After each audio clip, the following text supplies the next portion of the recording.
Matthew Sigel, head of digital asset research at VanEck, described this as one of the biggest regulatory 180s in SEC history. And obviously, Ethereum price spiked by 25% effectively overnight on the back of this. There's this FIT21 bill, which I think is a really funny name. It actually stands for Financial Innovation and Technology for the 21st Century. So they're basically saying, in order to classify one of these digital assets as a commodity, it needs to meet a kind of certain threshold for decentralization. Do you think this will change the view on Ethereum? The default right now, to say Ethereum is probably more likely a security. Do you think this will move the needle and push into a commodity area, or do you think this doesn't change anything? I think what will be interesting is there'll be a real push to create better incentives for miners so that more people go into that space right now. I think that's what we're going to see from networks is how do we incentivize miners to come into this network so we can define it as more decentralized.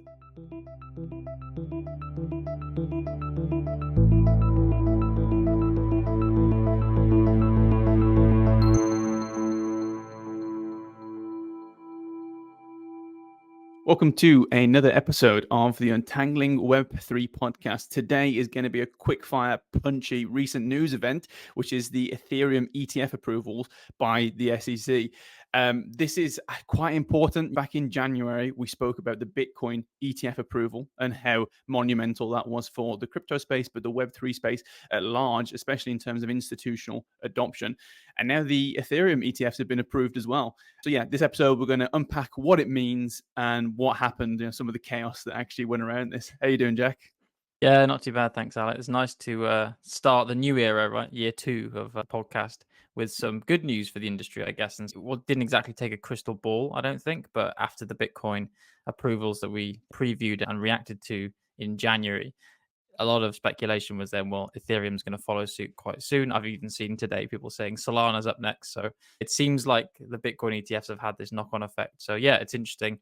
I think there are a few different points of difference to discuss with the Ethereum one. And obviously, as you said, the background to it is a little bit different this time because of the SEC's views. But yeah, I think this is going to be an interesting kind of quick fire one. Yeah, let's go into some of the background. So just for people that aren't aware, an ETF is this exchange traded fund. It's basically a way for investors to get access to lots of different funds, be it stocks, bonds, blah, blah, blah. Very popular amongst investors because they allow you to diversify your portfolio. They give you access to liquidity and it's lower cost typically than, say, going with mutual funds and all this kind of stuff. So anyway, ETFs, very boring financial tools to invest in lots of stocks. Yeah, maybe just also worth reminding ourselves that there are 2 types of ETFs typically. So you get spot ETFs, which is what we're talking about with the Ethereum approvals and also the Bitcoin one in January. So spot ETFs give you exposure to the spot price, so basically the current trading price of the underlying asset, whereas futures ETFs, they give you exposure to futures contracts that speculate on future price. And the futures ETFs have been around for a little while now for Bitcoin and Ethereum, I think. And these new spot ETFs is the ones that everyone was clamoring after that we're now getting in 2024. Yeah, exactly. So some of the background, if you're not aware of the space, effectively, we've been having this ongoing battle from, the crypto, I guess, market. You say we. Yeah, I guess I invest in it, so I'm part of it. We have been having this ongoing battle with the crypto community and the SEC, which is like the regulatory body for financial tools and financial mechanisms in the US. And some of the things around this they were initially, say, a year or two ago, trying to define Bitcoin and Ethereum as securities. And there was this whole palaver about, what is a security and what is a commodity, and are Bitcoin and Ethereum securities or commodities? The reason this matters is because if it's defined as a security, if they are defined as securities, then there's a lot stricter regulation about how they can be used, how they're taxed, all this kind of stuff. And the SEC came out quite big early on and said, we need really strict regulation around Bitcoin, Ethereum, and all these things. For reasons like market manipulation, they thought a lot of these things were Ponzi schemes and they were quite unregulated. There wasn't proper kind of KYC going into it. Surveillance wasn't possible. All that stuff around these are used to fund terrorist organizations and just used for money laundering and drugs. And yeah, the other main thing I think was they wanted to protect investors because of this. They thought you don't want big players like BlackRock going into Bitcoin and all of a sudden there's a rug pull and Bitcoin price goes to zero and people lose billions, right? Yeah, it kind of underscores that getting these ETFs over the line has a lot of regulatory concerns. You mentioned the kind of surveillance sharing agreements. And this is something that was a big aspect in the Bitcoin ETF. So I think in the end, they had to have surveillance sharing agreements, which is essentially for the providers of these funds to share information on the activity of them to other entities, right? So I think there's an agreement for some of the Bitcoin ETFs with the NASDAQ exchange, right? And that's intended to help avoid market manipulation, as you said. But yeah, and it's just very interesting, as you said, this whole backdrop of is Ethereum a commodity or is it a security? And yeah, it's kind of been more or less settled now, right? For Bitcoin, it's being treated as a commodity, but Ethereum's the one that's had this big cloud looming over it for many years. And the question is basically, does it satisfy the Howey test, right? Which is how you determine something's a security or not. So I think that's involves, from my memory, it's something like it involves an investment of money with the expectation of profit in a common enterprise, and the profits that you get from that would be derived from a third party or a promoter. So essentially, on the surface, lots of those things. I mean, most crypto looks like it probably falls under that bracket. So that's why there's been a lot of nervousness, I think, around it for Ethereum. I think even the Howey test is kind of vague. It's not as black and white as yes, no with those things, right? But I think, yeah, you talked about Bitcoin. It's kind of been decided now that it's not a security. But there was a lot of kind of issues and commotion around this. Like early on in 2021, there was Bitcoin futures ETF. So you didn't actually hold the asset. These big funds didn't hold the asset. They could speculated on the price of Bitcoin futures contracts rather than holding the asset. And yeah, this was the kind of the set stage for a while until there was lawsuits brought in by Grayscale and other people trying to actually get actual spot ETFs to hold the asset itself. And the courts ruled, they were like, yeah, actually, there's no reason why you can't do this. The arguments you've given don't make sense. And the SEC had to kind of backtrack a lot. And then back in January 2024, everything got approved, the floodgates opened, and Bitcoin became institutionally adopted in a lot of ways.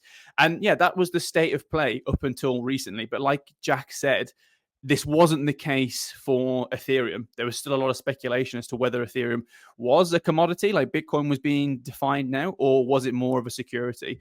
And there was a lot of applications going in despite that. And I think up until recently, so we're in May 2024 now, I saw that Bloomberg prediction that the Ethereum ETFs were going to be approved was around 25%. Then literally overnight, it skyrocketed to 75%. And everyone was like, what the hell has happened? And we had a lot of SEC chaos because of it. And now we're in the stage where things have been approved. I mean, if there's one thing you can say about the SEC's handling of all this stuff is that there's been mixed messaging, I think, to say the least, right, over time. And yeah, so this news that there are these kind of two different filing types, right? You have to have a what's called a 19B4 form that gets approved, and that kind of is the basic allows an issuer to go and list an ETF and be a custodian, etc., and set things up. And then you have the S1 form approval, which is what you need for the ETF to actually go live and be traded.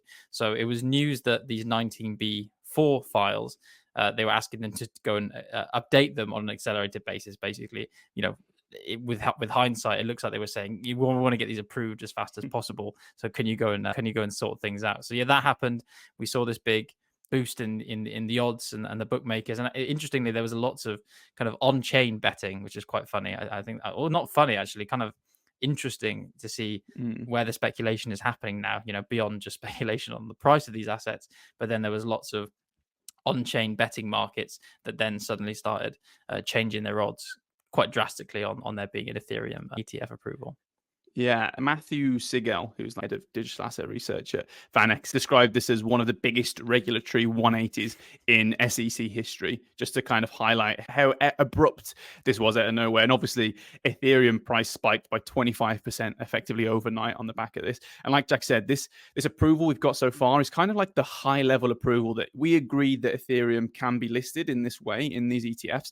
And then there's a bit of devil in the detail around this SE1 approval stuff, which is like, okay, how actually does it work? Like, I think there's a lot of things around, can you stake through these ETFs? And they're saying, okay, no, staking's prohibited for XY reasons. But yes, there is more work that needs to go on before these are fully approved and can be traded. But they've high level agreed that this will happen, basically. And there's one other thing that I want to give in the backdrop to this. So there's this FIT21 bill, which I think is a really funny name. It actually stands for Financial Innovation and Technology for the 21st Century, which is not as fun as FIT21 bill, that gives a little backdrop to this.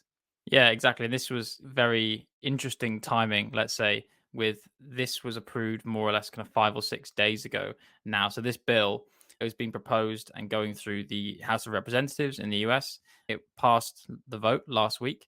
And I think there's some interesting political machinations going on between the two sides of Congress and of the political landscape in America generally with the upcoming elections. And eventually this was approved. And it's significant because it's going to, as you said, provide significant regulatory clarity, not only hopefully eventually for the assets themselves, but also in the division of labor between the various organizations that are involved, right? So you have the SEC, which you'd think would be just handling securities, and the CFTC, the Commodities Futures Trading Commission, which should be just handling the commodity side of things. Now, the issue being which crypto go in which buckets, right? But I think this is going to provide some clarity over, okay, which of these organizations are actually going to start targeting and looking at certain things. It's also meant to be providing other things like more detailed market structure for digital assets. So, what issuers, what custody provisions you have. You spoke a lot about custody in recent episodes. Lots of those kind of considerations that people know about generally in the industry, but then they're going to be put into some more legislative clarity, right? And proper guidelines, I think, being accompanied with that. Yeah, exactly. We're not going to go too much into this Fit 21 bill, but Jack gave like a really good high level. It effectively is a bill that provided more regulatory clarity, consumer protections, basically all the things you need for the US to move more heavily into a regulated crypto space. I think one of the interesting things around this was Biden previously said, I will veto this bill. No matter what, I will Mhm. veto this bill. Probably because he didn't think there was much Democratic support for it. And then all of a sudden, there's this kind of cross party support. The Democrats come out and they vote in favor of this bill. And he's now saying he won't veto it. So it was really this strange turn overnight, basically, over the course of a week, where there was positive support from Joe Biden, Democrats, legislators across the board. And we're going to go into some of the reasons why, because that all fits into why the Ethereum ETFs were approved as well, why there's been this change. But like I said, don't want to go too much into this Fit 21 bill. I think one part that I do want to highlight, which is quite interesting, is around this decentralization test, which you know about this, Mhm. Jack? I thought this was one of the most interesting parts of the entire bill.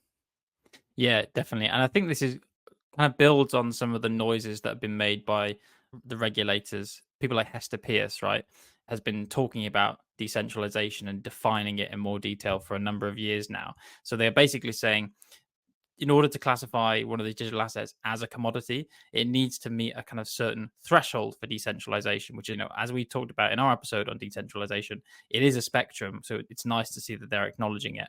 And I think it's something like no entity can have more than 20% control of the network. Is that right? To be considered sufficiently decentralized, I think. That's so powerful. Like it'd be Mhm. interesting to work out why they came to that number. But like you say, this Yeah. shows a real understanding of what decentralized means. Like a lot of people coming out and saying, okay, Ethereum shouldn't be considered a commodity because you have potentially this controlling organization that have a majority share or close to majority share that can manipulate the price or change the course of it and all this kind of stuff. And like you say, like decentralization is such a kind of powerful word in the crypto space where everyone's vying to say they're the most decentralized. And when you look under the hood, a lot of them aren't. But it's really interesting that they've come out and actually defined what decentralization is. Yeah, and I 100% agree with your point there, right? The number is really interesting, 20%. Like, why 20%? Is that the number that they've Mm, chosen?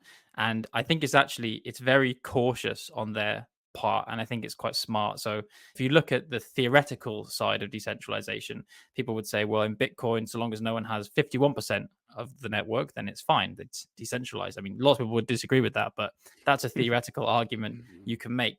In other corners, you might have, I've seen 33% is quite often touted, and there are other consensus mechanisms for other blockchains and other cryptos that have a scientific threshold on decentralization under which it's secure, which is more like 33%. And then they've gone one step further and said, no, let's say 20% is our limit, which is significantly lower. So I think they're hedging their mm, bet. Well, I say hedging their bets. I think they're being cautious and saying we really don't want to have any significant control of any entity in a network for it to be decentralized, which is a little bit interesting for the case of Ethereum. And they've said, I think that Ethereum does qualify under this potentially. But I just had a quick look at Etherscan right this morning, mm, and there's a block proposer called Beaver Build that is sitting around 41% of blocks mined in the last 24 hours, taking around 50% of the rewards of the network, mm. right? And this isn't complete. Again, it's not black and white at all because it's a block proposer, which is just one part of the whole consensus mechanism and validation system in Ethereum. But it does show that there are still entities with influence in certain elements that go above that 20% threshold. So I'm interested to see whether that will impact them going forward.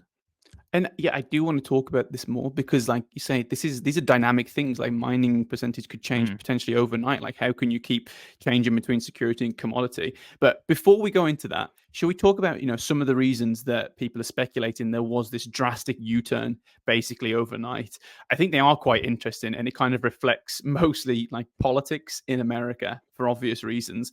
So yeah, one of the big reasons that this U-turn happened was around legal pressure. Like the SEC was facing basically repeated legal cases against them to say, okay, why aren't you filing these things? What's the actual reasoning behind a lot of this stuff? And I think they just didn't necessarily have the means to fight all these cases. I looked at some of the numbers that were being thrown around to actually keep pushing like some of the SEC's legal battles, and it was like in the hundreds of millions, like really crazy, Wow. crazy numbers to keep fighting this stuff. Yeah, it's crazy the stakes that we're talking about now in these legal decisions. And, we spoke before about, I don't know if maybe this is the ones you've looked at, but with Coinbase's position, they're actively reaching out, trying to talk to the regulators. There's all these different fronts on which the SEC and to a lesser extent, probably the CFTC are fighting or dealing with at the minute. So just not even from a cost perspective, but just from a manpower and brain power perspective, it must be impossible to keep on top of if you're in one of those organizations right now. Yeah, and I think that the other side of that is that there's a lot of money in crypto now. So they have the Mm. money to actually fight these cases. It's not something you necessarily want to go up against when there's trillion-dollar businesses on the line potentially. And these matter so much more for the crypto players than they do for the SEC. So they're going to put so much into this. And I think that's a really interesting dynamic. The other big one is the politics, obviously. We've seen that there's been a kind of a transition from, say, I don't know, both the Republican and the Democratic side for more crypto pro stance, right? And this has come because we're in an election year. Like maybe you've seen Donald Trump has come out very strong on crypto side saying, I will protect your rights to custody of digital assets. I'll protect your right to trade crypto and all this kind of stuff. I think maybe it's in part because he's trying to generate a lot of revenue from his new NFT collection to fight some of those legal battles he's got going on right now. Yeah, there's a myriad reasons why this could be the case. I mean, the last US presidential election in 2020, I remember how notable it was that there was basically one major candidate. I think it was a Democratic candidate. I forget his name now, but he was campaigning on a very pro crypto ticket, right? And he was probably the only one. He was very kind of tech focused, young, kind of looking forward basically in the industry. And now that's much more commonplace, right? You've got lots more candidates on both sides of the spectrum in US politics who are now looking at being pro crypto. And maybe it's the impact of meme coins. All jokes aside, there have been a lot of meme coins bleeding into the political sphere this year to do with the major candidates. But also I think it's very clear that there's now a growing mandate for the general widespread use of crypto. I think the mayor of Miami has basically been on a singular one-man mission to make it the state for the home for crypto. I know Texas has been working to bring a lot of innovators in there. So there are lots of, not just on the federal level in the US, but there's lots of infighting to position within the US as the home for crypto now, which is very interesting. Yeah, it's quite exciting for the space. On that meme stuff, I saw that Joe Biden for his campaign is hiring, I think it's something like director of memes or something like that, who's going to Really? like their whole job is to like develop memes and put it on social media to get him going. It's just crazy to see how politics is trying to keep up with modern day tech culture and like social media specifically. Yeah, and on the politics point, I think it is just worth a very brief mention of Sam Bankman-Fried because now he's obviously, I believe, serving a jail term, right? We discussed before, but one of the big things about the whole FTX and Sam Bankman-Fried debacle was that it turned out, I believe, that he was a heavy political donor, right, and potentially to both sides because he was, as we spoke about, so deep into influencing regulation, kind of a one-man lobbyist almost. So it's very interesting to see that lots of people are still pro crypto, despite maybe having been tainted indirectly or directly by what happened with Sam. So yeah, that's just one thing I think is worth mentioning as we lead up to the election. Yeah, I mean, Donald Trump is accepting crypto donations on Coinbase, so he's like got his finger in all pies, obviously.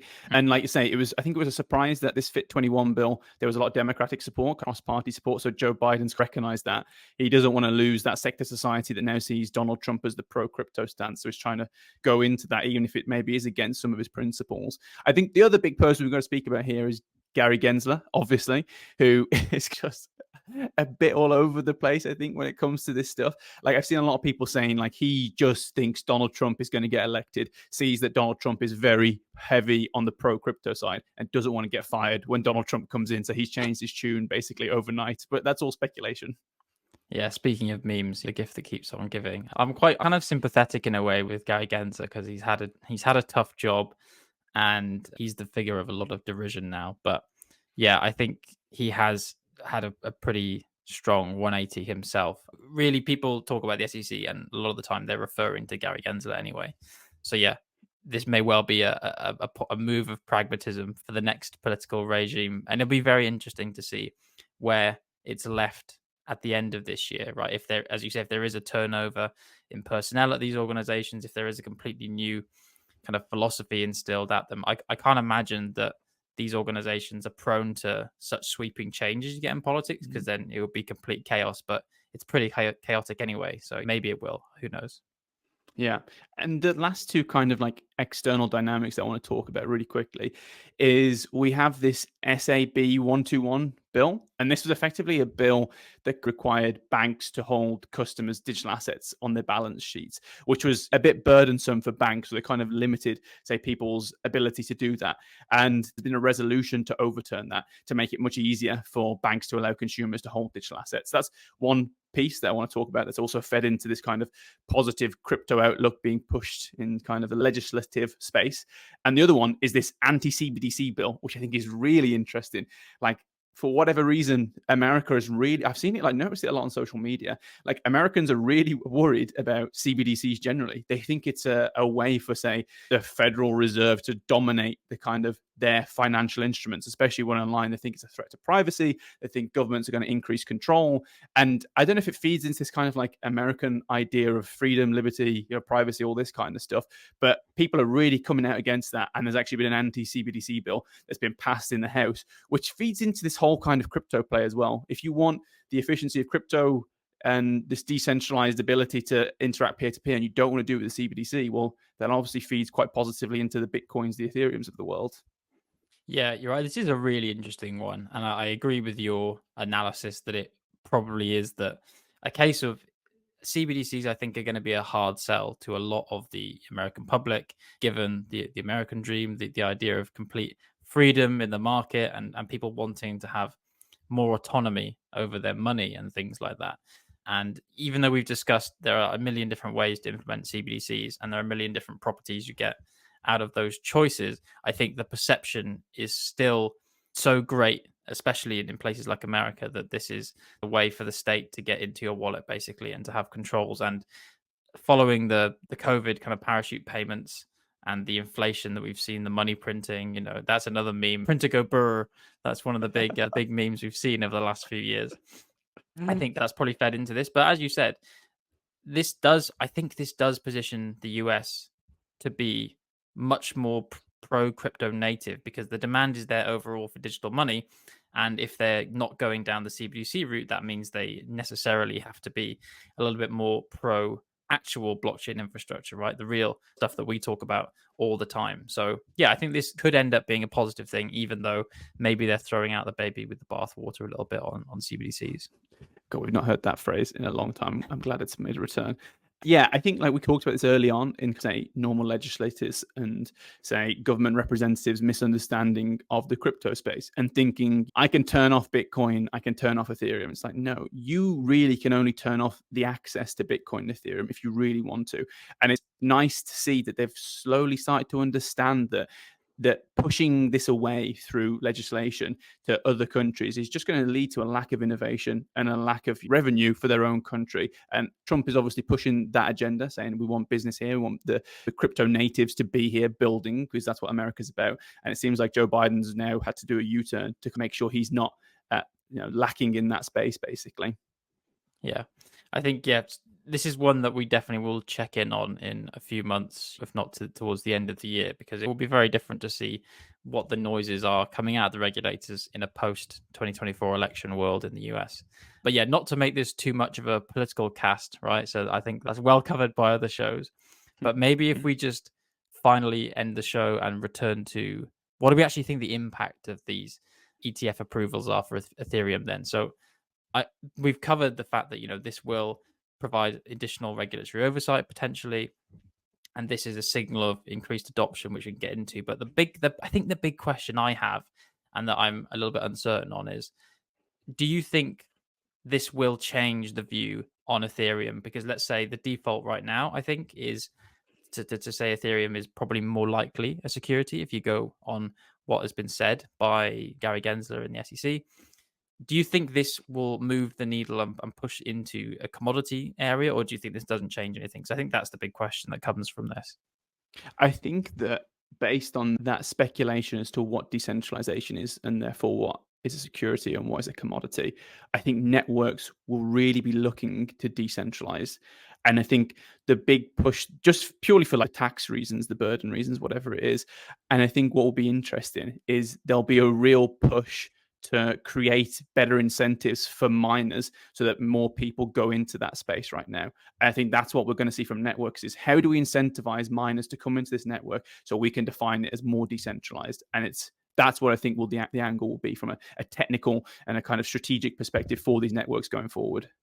Yeah, I think that's a pretty kind of strong conclusion to draw, and I'd agree with that. I think the reason I asked partly is because I've seen a lot of talking heads saying, well, this signals Ethereum going down the same path as Bitcoin, and it's definitely going to become a commodity, not a security. And I find that a bit of a strange one to jump to, because all we're saying really is that they're going to allow these Ethereum ETFs, these spot ETFs, which are themselves securities, right? So if you have a share in an ETF, that is a security. So we're talking about the approval of a security that's linked ultimately to Ethereum. Maybe you could contort it to think, well, actually, this is getting people used to the idea of Ethereum as a security. So I just wanted to point out that I think a lot of people are maybe getting ahead of themselves when they think this is going to completely flip how people view Ethereum. But yeah, that's my 2 cents.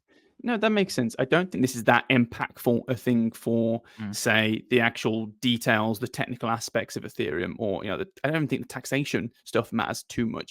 I think what it is just a nod towards this is the space to push towards, and like we said that we prioritize utility over speculation, and I think more people will be looking at and putting money into this space. What are the dApps that I can start to build?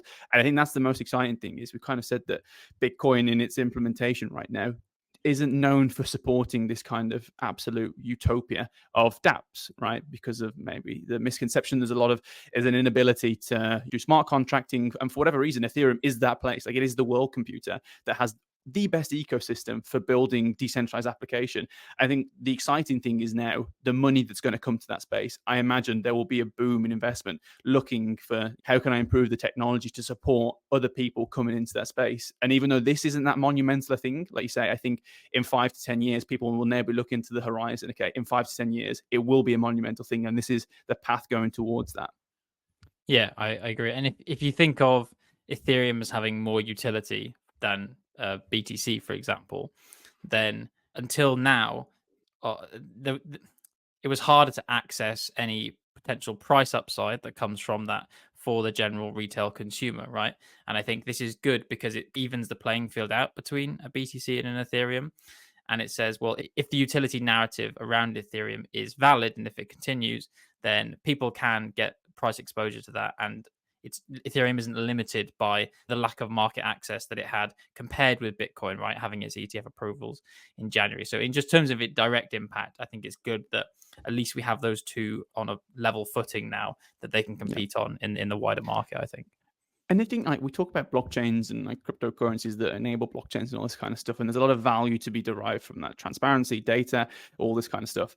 But the fundamental thing that I think we've been missing, that is in my mind, the USP of all this stuff, is the idea to embed data and value into one exchange, for example. And the point right now is we don't do that because not many people or the general market doesn't want to transact in Ethereum. Like you have micropayments. That was one of the primary goals in my mind of Bitcoin, but that doesn't work. There's a lot of reasons why that doesn't work, but it fundamentally also doesn't work because people don't want to transact in Bitcoin. You give me Bitcoin for some micro reward or micro incentive, I can't use it down the markets. Like, I just hold it in my Coinbase wallet and maybe trade it out after a week or something like that. But I think the idea that we can start to use cryptocurrencies for everyday payments in supermarkets as actual real, currency and real kind of cash, that really excites me. And that's the kind of, I think that's when we're going to see the real value add of all these cryptocurrencies, when we can actually use them for everyday payments and embed all the other functionality we've talked about with, like, data immutability, transparency, peer-to-peer, all this kind of stuff. Yeah, you've actually maybe had a thought there that these new financial instruments that we're getting that give people price exposure maybe will end up segregating the speculation to these regulated financial instruments. And then the people who are wanting to do this exciting stuff, try micropayments, build applications on Ethereum, whatever it might be, they'll be the ones who are actually self-custodying and handling these things themselves. And there are pros and cons to both. But I think it's nice to now before price exposure and utility were all in the same bucket basically, but now with these instruments you can segregate it a little bit. So I could put some money away in my retirement account that has exposure to one of these ETFs, and then I can also have some in my wallet to go and play some Web3 game with, right? Which is cool. I like that. It means we have more options at the end of the day. Yeah. So just to summarize that, the high level benefits are increased institutional interest, which is good for financing a lot of these real utility projects. Market reaction, obviously, Ethereum went up 25% basically overnight, which is always nice, and better regulatory clarity in the space, basically.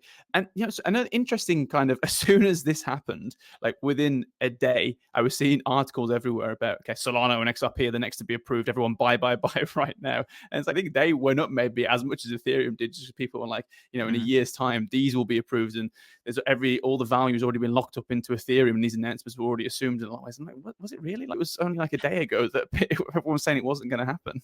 Yeah, it's crazy how quickly people jump onto it. I think it's a bit like listings on exchanges. This is what that kind of used to be. It was like, oh well, I will get this crypto because if that's been listed, then this might be listed. And now we're talking about something with much higher regulatory burden on it, right? To get an ETF. I think it could be a number of years away for some of these, especially for the newer chains or the ones, you mentioning Solana as a potential candidate. Well, that has significant downtime quite frequently, right? So that has its whole other set of challenges. Maybe that won't meet the requirement of a commodity, right? Why is my commodity down, right? Like gold doesn't go down, that kind of thing. So I think there are different questions to ask.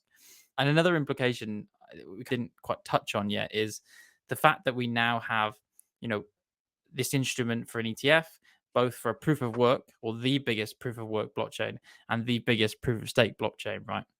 So now, again, they're both on a level footing in terms of market access potentially, but how will this change in terms of the narrative maybe over the next few years? Will this impact the staking paradigm you have on Ethereum, which you don't really have on proof of work? And, will these big financial institutions who are locking up assets, and again, when you think of someone like a BlackRock, right, they had to buy a lot of Bitcoin to support their ETF. If they then, a Vanguard goes and buys a bunch of Ethereum to support their Ethereum ETF, then they can do something more with that. They can go and stake that, right? And how does that play into their obligations as a custodian? I'm not quite sure, but it'd be interesting to know.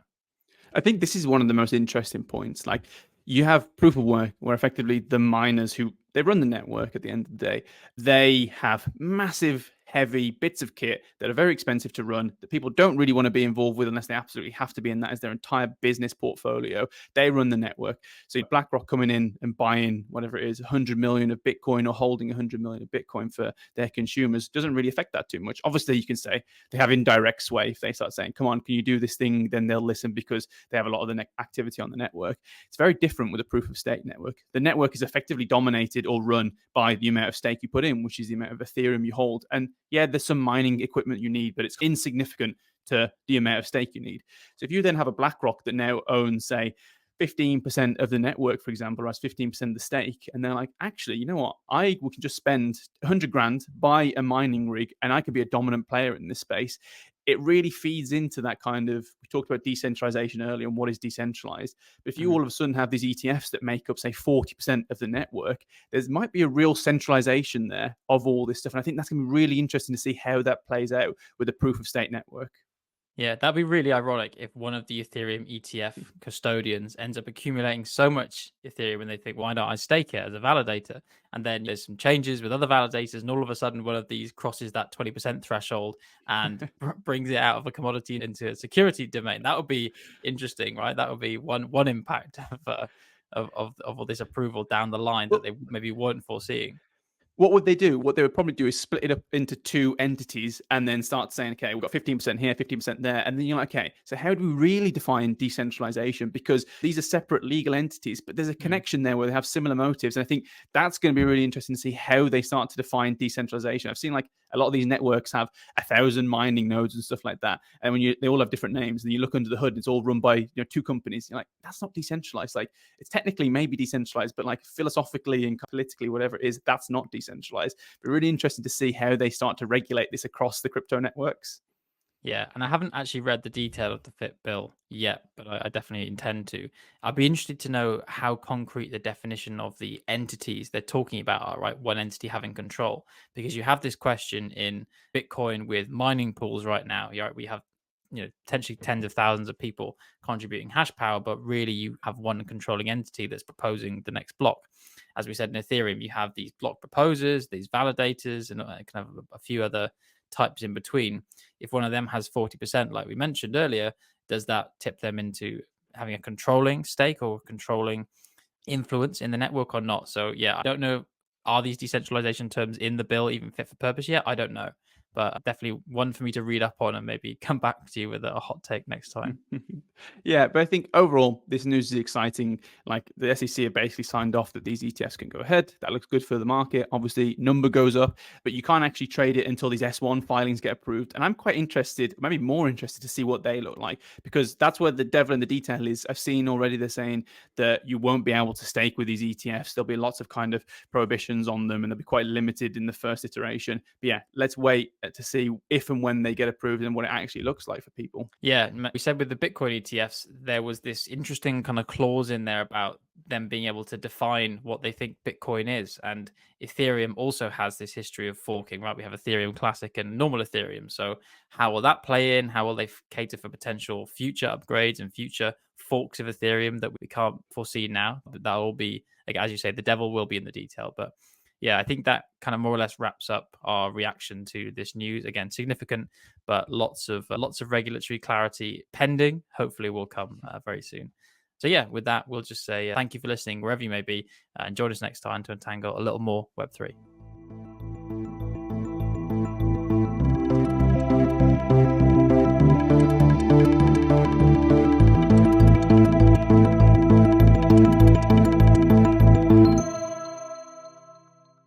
Thanks for tuning in to another episode of Untangling Web3. Don't forget to send us your thoughts, questions, and comments on social media, and be sure to follow us on your favorite podcast provider to catch the next episode. See you next time to untangle a little bit more of Web3.